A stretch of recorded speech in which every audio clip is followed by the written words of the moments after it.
Tapos nakalin ang kapal. Suot mo nga, be. Opo, ma 400 to eh. Suot mo nga, be. Wala na akong makita pag wala ko. Okay na. Okay na. Hindi na malalaglag. Hello everyone! Welcome back sa panibagong vlog at samahan niyo ako ngayong araw dahil marami tayong errands.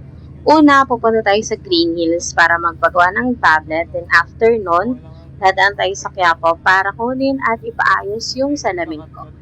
Tara, samahan niyo kami!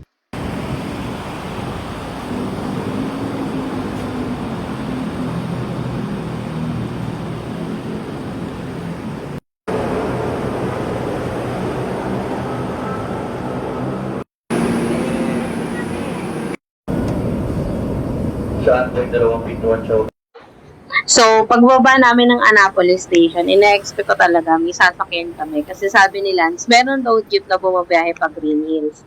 Pero, pagbaba namin, wala kami nakitang masakyan. At syempre, dahil si Lance siya, sasabihin niya malapit lang, kaya lakarin naman na lang daw namin. Since pagpapagawa lang talaga ng tablet yung agenda namin dito, wala kami masyadong clips sa Green Hills. Next stop ay Quiapo. Dumiretso agad kami dito sa optic clinic na pinagpagawan ko ng salamin. Ang tawag sa kanya ay Don Sight Optical. So, hirap na hirap kasi talaga ako kapag wala akong salamin kasi sobrang labo na ng mata ko. And kung makikita nyo, ayan, pagkatapos ng paggawa ng salamin, nagpo-food trip kami. Kumain kami ng hotdog sandwich ni Neneng B. At saka nag-try din kami ng dragon fruit juice. Saka yung Milo shake. Okay naman siya, masarap. Sarap, masarap. Sarap.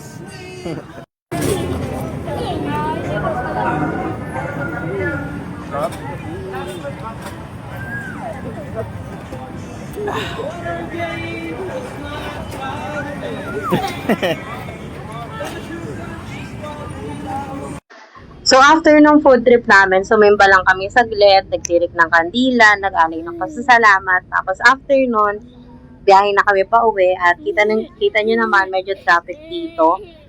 So, ayan, dyan na natatapos yung video natin. Thank you so much sa mga nanonood. Bye!